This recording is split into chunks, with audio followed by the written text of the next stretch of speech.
Welcome बच्चों। जैसे हमारा चैप्टर चल रहा है लाइन एंड प्लेन, उसमें हमारी एक्सरसाइज है 6.2 और लास्ट टाइम में हमने देखा था कि दो लाइंस के बीच में जो डिस्टेंस निकालना है उसके लिए हमने दो फार्मूले देखे थे। एक vector equation of the lines अगर दिया जाए तो, और दूसरा था अगर Cartesian form of equation of line अगर दिया जाए तो। और उसी के चलते यहाँ, और उसके पहले हमने क्या किया था, पॉइंट का लाइन से डिस्टेंस जो था वो भी हमने निकाला था। और वैसे भी ये सब अगर है तो मान लीजिए कि अगर मान लीजिए फार्मूला नहीं भी मालूम तो दो पॉइंट के अगर आपको कोऑर्डिनेट्स मालूम है तो हमारे पास डिस्टेंस फार्मूला है जो हम 9-10 क्लास में ऑलरेडी पढ़ चुके हैं। तो उसका इस्तेमाल करके भी हम क्या कर सकते हैं, यहाँ पर डिस्टेंस निकाल सकते हैं पॉइंट और लाइन के बीच में। ठीक है, तो चलो यहाँ पर देखते हैं कि हमारे पास कौन से क्वेश्चन है। उसके देखो यहाँ पे मैंने साइड में आंसर्स भी लिखे हुए ताकि हमारे आंसर यहाँ पे मैच करने के लिए हमको थोड़ा सा सुविधा हो जाए। ठीक है, तो चलो यहाँ पर हेडिंग डालते हैं और जो हमारे पास डेटा आया है, जो फार्मूले हमारे पास है, उसको इस्तेमाल में लाके हम इन क्वेश्चंस को सॉल्व करते हैं।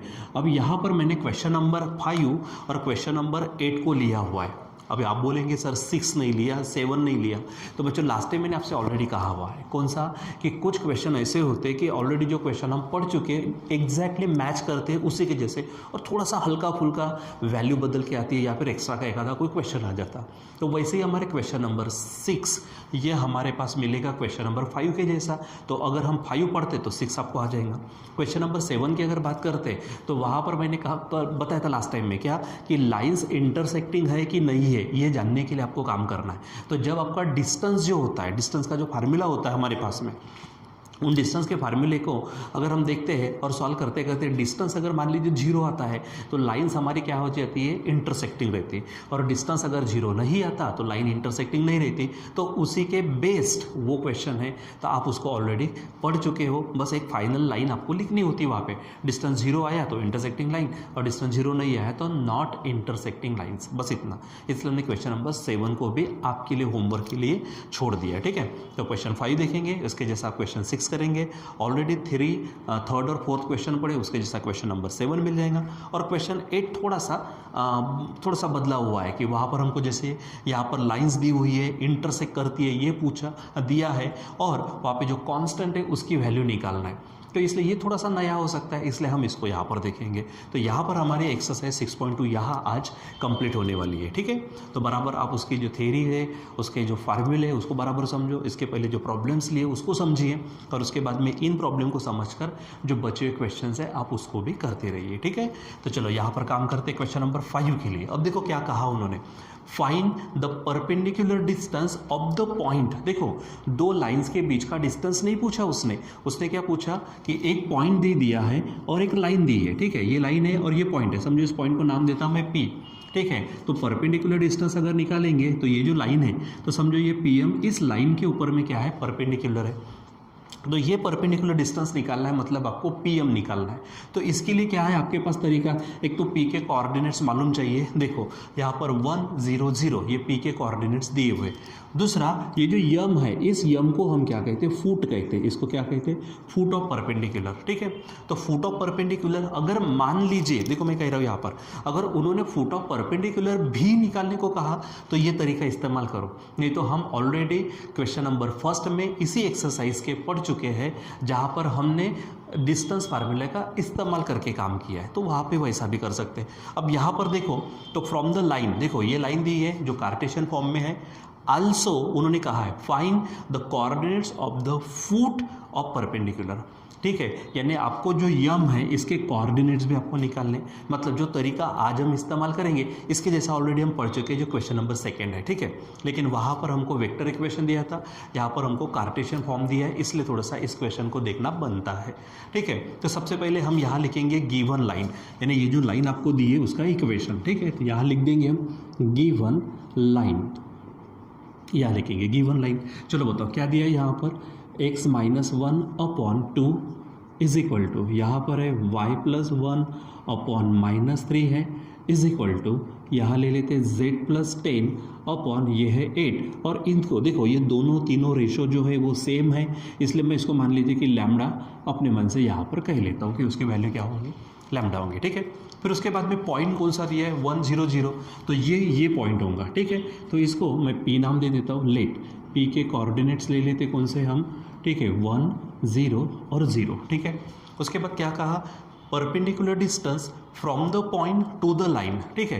तो मैं यहाँ पर ले लेता हूँ ये पी एम परपेंडिकुलर है किसके ऊपर, गिवन लाइन के ऊपर, यानी यहाँ पर लेते हैं हम, ठीक है, कि P M perpendicular to given line, P M perpendicular to क्या हो जाएगा यहाँ पर, गिवन लाइन। अब ये तो तय है कि गिवन लाइन के ऊपर में पी एम अगर परपेंडिकुलर है तो यम जो है वो क्या हो जाएगा, फुट हो जाएगा। दूसरी बात यहाँ पर देखो, ये यम जो है ना, यम किसके ऊपर आएगा फिर, अगर वो पी एम परपेंडिकुलर तो यम फुट होगा, और ये फुट किसके ऊपर आएगा, इस लाइन के ऊपर में आएगा। तो हमने ऑलरेडी ये भी पढ़ा है कि अगर कोई भी पॉइंट इस लाइन के ऊपर है तो उसके कोऑर्डिनेट्स निकालना कैसा, ठीक है। तो यहाँ पर मैं डायरेक्ट लिख देता हूँ, सो यम के जो कोऑर्डिनेट्स होंगे, यम के कोऑर्डिनेट्स बच्चों कैसे निकालेंगे, तो हमारे पास में है, ठीक है। तो यहाँ पे देखो, ये आपको मालूम है यहाँ पर क्या होता है, ये x1 y1 z1 यहाँ से मिलता, और नीचे में हमको क्या मिलता, ABC। तो ABC क्या है हमारे पास में, तो ABC यहाँ पर रहते direction ratios of the line, ठीक है। अगर आप इसको बराबर सॉल्व करेंगे तो हमने वहाँ पर देखा था, ठीक है, x1 प्लस, ठीक है, लैम्डा a, ठीक है, ये था। दूसरा y1 प्लस लैम्डा b, ठीक है, और z1 प्लस लैम्डा सी। अगर ये लेते तो हमको किसी भी पॉइंट के कोऑर्डिनेट्स मिल सकते जो पॉइंट इस लाइन के ऊपर है। तो अब देखो, ये फुट है यम, यम इस लाइन के ऊपर है, तो मैं डायरेक्ट यहाँ पर लिखना चाहूँगा। तो यहाँ पर क्या है देखो, x-1 है, मतलब 1 प्लस, ठीक है, लैम्डा a, तो ये लैम्डा है, और a ये 2 है, तो इसको 2 को उधर भेज दो, तो ये 2 लैम्डा हो जाएगा, ठीक है। दूसरा यहाँ पर देखो, y-1 चाहिए था, ठीक है, वैसा नहीं है, तो y+1 है, तो y+1 को कैसा लिखेंगे, y-1, यानी हमारा y1 जो होगा वो होगा -1, तो -1, ठीक है, प्लस लैम्डा b रहता तो ऑलरेडी b माइनस है, तो -3 लैम्डा हो जाएगा, और फिर z1 प्लस लैम्डा c। तो z1 भी देखो यहाँ पे z+10 है, तो z+10 can be written as z -10, तो ये z1 होगा -10, ठीक है। और यहाँ पर देखो प्लस लैम्डा c, तो ये c होगा, तो +8 लैम्डा यहाँ पर लिख दीजिए, ठीक है।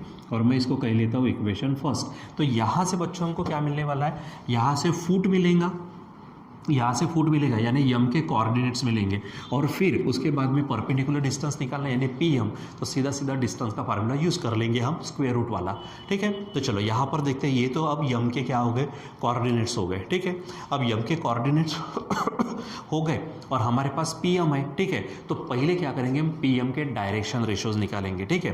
पहले यहाँ से देखो, यहाँ से लाइन के डायरेक्शन रेशियो भी मिलेंगे हमको, और फिर पी एम के डायरेक्शन रेशियो निकालेंगे। तो पहले लाइन के निकालते हैं, direction ratios of given line, direction ratios of given line, ठीक है।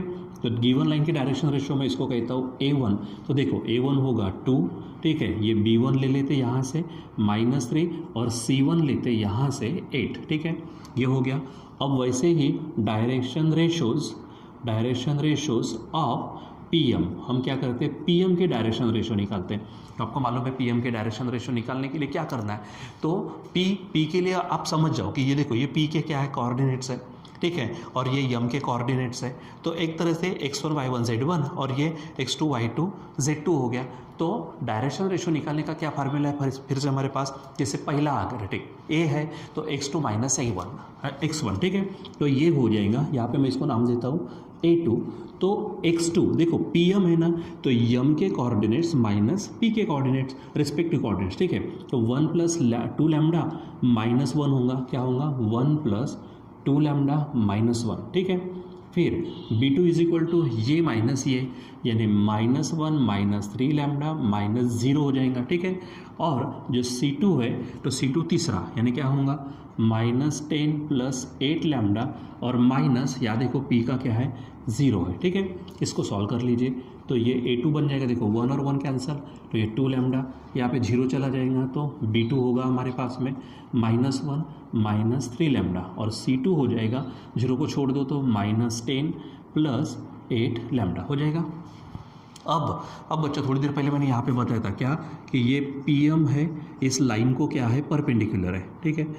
ये पी एम इसको परपेंडिकुलर है। तो ध्यान में रखना ये हमारा इसके पहले हो चुका है लास्ट एक्सरसाइज में कि अगर मान लीजिए कि दो लाइन अगर परपेंडिकुलर है तो उनके डायरेक्शन रेशियोज के रिस्पेक्टिव डायरेक्शन रेशियोज के प्रोडक्ट की सम जीरो आएंगे, ठीक है। यानी सिंपल मैंने बताया था A1 A2 plus B1 B2 plus C1 C2 is equal to क्या आ जाता, जीरो आ जाता।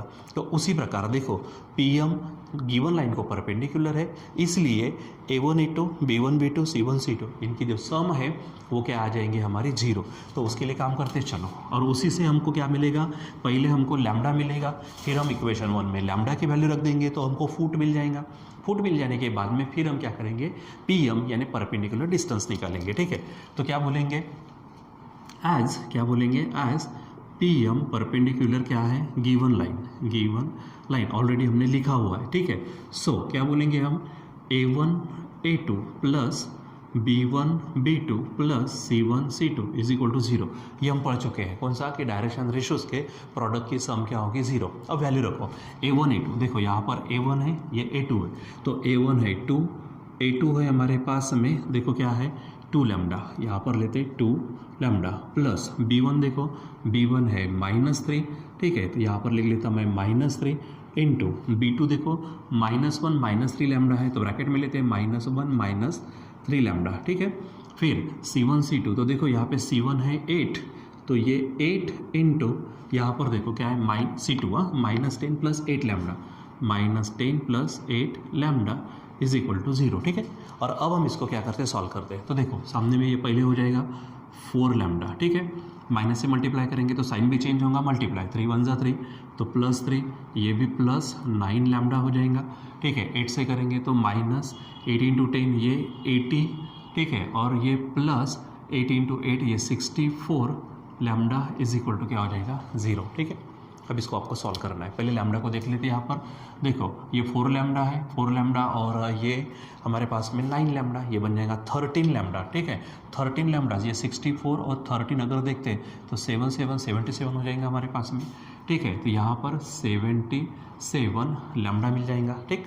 चलो आगे यहाँ पर देखो, अब नंबर्स को देखो, ठीक है। तो देखो ये 3 है, 3 के बाद में ये -80 है, 80 में से 3 चले जाएंगे तो आंसर होगा 77 फिर से, लेकिन बड़े नंबर का साइन, इसलिए -77 इज इक्वल टू जीरो। चलो अब इसको आप क्या करेंगे, सॉल्व कर लीजिए, ठीक। तो ये 77 उधर गए तो 77 lambda is equal to 77, so finally lambda is equal to 77/77। So finish करिए, लैम्डा को 1 में आ जाएगा, ठीक है। लैम्डा की वैल्यू क्या आ जाएगी, 1। अब ये वैल्यू आप कहाँ पे रख दो, इक्वेशन 1 में रख दो, ठीक है।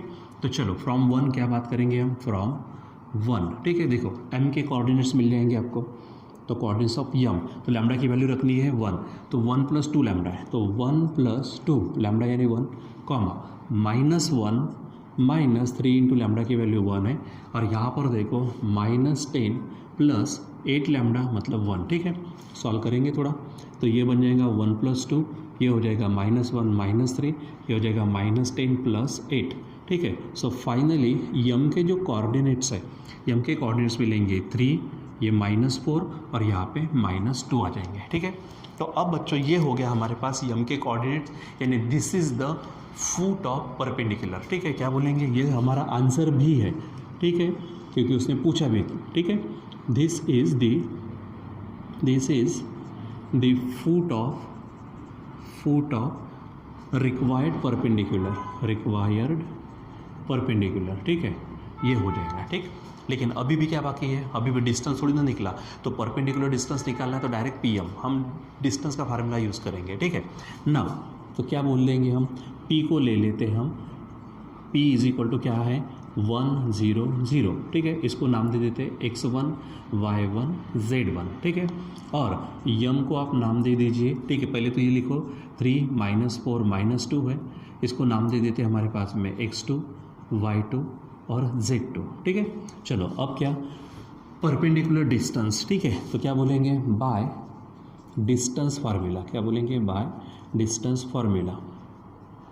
तो यहाँ पर हमारे पास है PM इज इक्वल टू √ वाला फार्मूला याद करिए, क्या था वो, x2 - x1 whole square, y2 - y1 whole square plus z2 - z1 whole square, ठीक है। और यहाँ पर वैल्यू रखते हैं हम, चलो देखो यहाँ पर वैल्यू रखो, x2, तो x2 कौन है हमारा यहाँ पे 3 माइनस 1 उसका स्क्वायर प्लस y2 देखो y2 है -4 -0 उसका स्क्वायर प्लस z2, तो z2 क्या है -2, ठीक है, -0 उसका स्क्वायर। सॉल्व कर लीजिए इसको, तो फट से क्या क्या मिलता देखो, 3 माइनस 1 2 का स्क्वायर ये बनेगा 4 प्लस -4 है, 0 छोड़ दो तो -4 का स्क्वायर बनेगा 16, ठीक है, प्लस यहाँ पर देखो ये -2 -0 तो -2 का स्क्वायर ये बन जाएगा फिर से 4।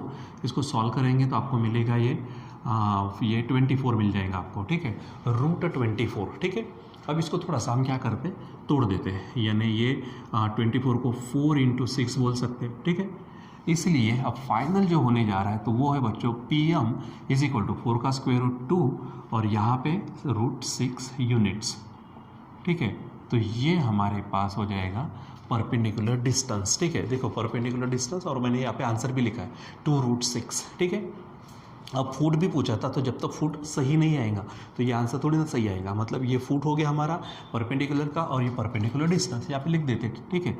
दिस इज रिक्वायर्ड डिस्टेंस, ठीक है, ये हमारा क्या है रिक्वायर्ड डिस्टेंस है। जब देखो जब आप रिक्वायर्ड शब्द डाल देते हैं ना तो ये पूरी लाइन बोलने की ज़रूरत नहीं पड़ती आपको, वो ध्यान में रखो, ठीक है। चलो अब हमारे पास है क्वेश्चन नंबर 8, ठीक है। अब इसको बराबर समझे बच्चों, तभी आपको बराबर ध्यान में आ जाएगा। क्वेश्चन नंबर 8 को देखो आप, ये क्वेश्चन 8 है। देखो क्या कहा उसने, इफ लाइंस, देखो ये दोनों जो लाइंस है इंटरसेक्ट ईच अदर, एक दूसरे को क्या करती है, वो इंटरसेक्ट करती है, तो जाहिर सी बात है उसका डिस्टेंस 0 आएगा। डिस्टेंस 0 आएगा तो डिस्टेंस का जो कार्टेशियन फॉर्म के लिए जो फार्मूला था उसका इस्तेमाल करके हम काम करेंगे। तो पहले तो गिवन लाइंस लिख लेते हैं, ठीक है। बताओ क्या है गिवन लाइंस। देखो पहली लाइन है, देखो यहाँ से आप देखो ये पूरा ये पहली लाइन, ये दूसरी लाइन, मैं यहाँ से लिखता हूँ x - 1 अपॉन दिख रहा वहाँ पे 2 = y + 1 अपॉन यहाँ पर है 3 = ये है z - 1 अपॉन 4, ठीक है, ये 4 है। एंड सेकंड लाइन का इक्वेशन देखो क्या है, x - 3 upon 1 = y - k upon 2 = z upon 1 है सिंपली, तो z माइनस कुछ नहीं है मतलब 0 ले लेंगे, ठीक है। सो हियर अब देखो इसको हम कंपेयर करेंगे, लास्ट टाइम में भी हमने काम किया था डायरेक्ट, यहाँ पर हम क्या करेंगे x1 y1 z1, ठीक है, फिर a1 b1 c1 x2 y2 z2 a2 b2 c2, ये पूरा कंप्लीट ले लेंगे। तो यहाँ से देखो क्या है x1, तो x1 यानी यहाँ पर 1 होगा, या प्लस होने के कारण माइनस लेना, तो यहाँ पर ये बन जाएगा आपका y1, ठीक है, तो ये बनेगा -1 और यहाँ पे z1 जो होगा वो भी 1 होगा, ठीक है। उसके बाद जो नीचे के है वो डायरेक्शन रेशियोज है, यानी a1 = 2 b1 = 3 और c1 = 4, ये हो गया पहले लाइन के अनुसार।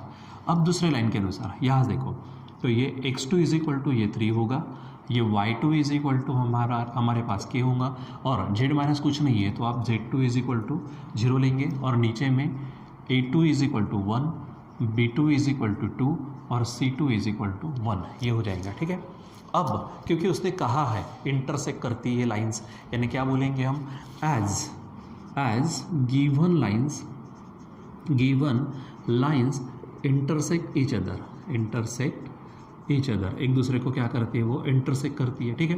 तो बच्चों थोड़ा सा पहले मैं आपको डिस्टेंस फार्मूला याद है, ऊपर में मॉड लिया था, ठीक है, सॉरी डिटर्मिनेंट था कौन सा, x2 - x1 y2 - y1 z2 - z1 फिर a1 b1 c1 a2 b2 c2 और नीचे में पूरा का पूरा वो अंडर रूट में था, ठीक है, b1 c2 minus b2 c1 का स्क्वायर प्लस, ठीक है, c1 a2 minus c2 a1 का स्क्वायर प्लस, ठीक है, इसके अंदर में था वो, ठीक है, a1 b2 minus a2 b1 उसका स्क्वायर, तो ये था।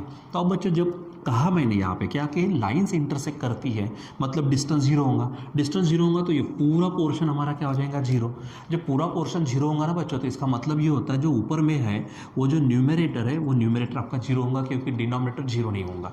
यानी सिंपली हम यहाँ पे क्या करते हैं, पूरा का पूरा निकालने के एवज में जो ऊपर का न्यूमरेटर वाला जो पार्ट है वही पार्ट क्या ले लेते हैं हम यहाँ पर 0 लेते हैं, यानी बाकी दूसरा लेने की आपको ज़रूरत नहीं है, एक्स्ट्रा का सॉल्व करने की ज़रूरत नहीं पड़ेगी, ठीक है, ये ध्यान में रखो, ठीक। तो डायरेक्ट इसको आप ध्यान में रखेंगे कौन सा कि determinant of x2 - x1 y2 - y1 and z2 - z1। दूसरी बात यहाँ पर a1 b1 c1 और a2 B2 C2, इसका जो डिटर्मिनेंट है वो क्या हो जाएगा 0। और यहाँ पे अभी क्या करो, ये पूरी वैल्यूज़ रख दो और सॉल्व करने के बाद आपको अपने आप क्या मिलेंगे k की वैल्यू। ठीक है, तो देखो यहाँ पे फिर से कंजस्टेड होगा, लेकिन मैं थोड़ा सा बारीक बारीक अक्षर निकालता, आप देखो बराबर x2 माइनस x1, तो ये x2 x1 है, यानी यहाँ पर होगा 3 माइनस 1 x2 x1। ठीक है, फिर y2 y1, तो देखो यहाँ पे y2 यानी कौन है यहाँ पर k है। ठीक है, माइनस y1 यानी ऑलरेडी -1 है। ठीक है, z2 z1 मतलब 0 माइनस 1। ठीक है, फिर a1 b1 c1, देखो ये a1 यानी 2, b1 यानी 3 है और c1 यानी 4 है। यहाँ पर a2 b2 c2 यानी क्या है 1, यहाँ पर 2 है और यहाँ पर 1। देखो बच्चों बराबर इसको सॉल्व करेंगे। ठीक है, क्योंकि यहाँ गड़बड़ी हो गई कि हमारा काम हो गया। ठीक है, ये होने को नहीं होना। ठीक है, मैं थोड़ा सा जगह कम है इसलिए यहाँ पे लिख देता हूँ, तो यहाँ पे थोड़ा सा डायरेक्ट काम करता हूँ। देखो 3 माइनस 1 ये 2 होगा, ये k माइनस माइनस प्लस यानी k प्लस 1 होगा, यहाँ पर -1। ठीक है, ये 2 है 3 है 4 है, ये 1 है 2 है और 1 है, और इसका डिटर्मिनेंट 0 हो जाएगा। ठीक है, अब इसको आपको सॉल्व करना है। देखो तो ये 2 है 2, फिर क्या करते हैं हम, ये पहला रो पहला कॉलम छोड़ो, तो 3 1 जा 3 माइनस 2 4 जा 8, यानी यहाँ होगा 3 माइनस 8। देखो 3 1 जा 4 2 जा। ठीक है, फिर माइनस यहाँ पर लेंगे आप k प्लस 1। ठीक है, तो ये सेकंड कॉलम सेकंड रो छोड़ दो। ठीक है, यानी सॉरी ये k प्लस 1 वाला फर्स्ट रो और ये सेकंड कॉलम को छोड़ दो, तो ये 2 1 जा 2 होगा, माइनस 1 4 जा 4 होगा। ठीक है, और ये -1 है। अब आप देखो ये रो और ये कॉलम छोड़ दो, तो 2 2 जा 4 माइनस 1 3 जा 3 इज इक्वल टू 0। अब बच्चों इसको सॉल्व करना है। ठीक है, तो देखो यहाँ पर देखो 3 माइनस 8 ये -5 होंगे, -5 2 जा -10। ठीक है, अब ये देखो ये 2 में से 4 जाएंगे तो -2 होंगे, -2 और ये माइनस +2, तो +2 से मल्टीप्लाई करो, तो 2k प्लस 2 1 जा 2 हो जाएगा। ठीक है, और ये माइनस है तो साइन चेंज करो, देखो 4 में से 3 गए तो 1 बचा, और ये -1 है यानी -1 इज इक्वल टू 0। अब इसको बच्चों सॉल्व करो, तो ये देखो ये आपके पास है 2k। ठीक है, अब सॉल्व करते हैं यहाँ पर -10। ठीक है, -10 है और ये हमारे पास में 2, तो -10 में से 2 अगर चले जाएंगे तो -8 होंगे, -8 और ये -1, ये माइनस आपको क्या देगा -9 देगा इज इक्वल टू 0। अब आपको तो k चाहिए, तो बच्चों हम क्या करेंगे, k इज इक्वल टू पहले -9 उधर जाएगा तो पॉजिटिव हो जाएगा। ठीक है, उसके बाद 2 k के साथ मल्टीप्लिकेशन में उधर जाएगा तो वो डिवीज़न में जाएगा, यानी k की वैल्यू बच्चों यहाँ पर 9/2 आ जाएगी। और आप देखो यहाँ पर मैंने 9/2 ये k की वैल्यू निकाली हुई है। इसका मतलब क्या है कि यहाँ पर हमारे पास में जो हमने क्वेश्चंस लिए थे उनके ये सही आंसर यहाँ पे बैठता है। ठीक है, आपके साथ थोड़ा सा कंजस्टेड वगैरह हो जाता है यहाँ पर। देखो अभी आप पूरा एक साथ दिखेंगे तो कॉम्प्लिकेटेड दिखेगा, लेकिन जब हमने सॉल्व किया था थोड़ी ना कॉम्प्लिकेटेड था, या तो एक एक लाइन एक एक स्टेप करके वहाँ पर आया था। ठीक है, और ये क्वेश्चंस आपके टेक्स्ट बुक में है। ठीक है, तो यहाँ पर हमारी क्या होती है, एक्सरसाइज सेकंड 6.2 कंप्लीट होती है। ठीक है, अब जैसे हमेशा कहता हूँ अभी भी कहूँगा, इसके जैसे सॉल्व एग्जाम्पल, इसके जैसे इसी एक्सरसाइज में क्वेश्चंस होंगे और मिसलेनियस एक्सरसाइज में भी क्वेश्चन होंगे, तो आप उसको क्या करिए बच्चों, सॉल्व करते रहिए। ठीक है, ताकि आपकी प्रैक्टिस अच्छे से हो सके और आप खुद होकर इसको सॉल्व कर सकें। ठीक है बच्चों, तो यहाँ पर अभी हम रुक जाते हैं, बाकी कंटिन्यू करेंगे बाद में। Till then bye. लेकिन एक छोटी सी बात बच्चों, क्या कर लो, तो ये हमारे जो वीडियोज़ है ये थोड़ा सा आप एक दूसरे को शेयर भी कर लिया करो। ठीक है, वो इसलिए क्योंकि आपको तो ये मिल जाते हैं क्योंकि मैं आपको इसकी लिंक भेज देता हूँ, लेकिन आपके साथ में जो कुछ और भी बच्चे हैं, ठीक है, उनको भी इसका क्या हो जाता, फ़ायदा हो जाता। तो कुछ नहीं, आप 2-3 लोगों को ही अगर आपने सिंगल अगर शेयर कर दिया तो हो सकता है कि उनको भी इस चीज़ का फ़ायदा हो जाए।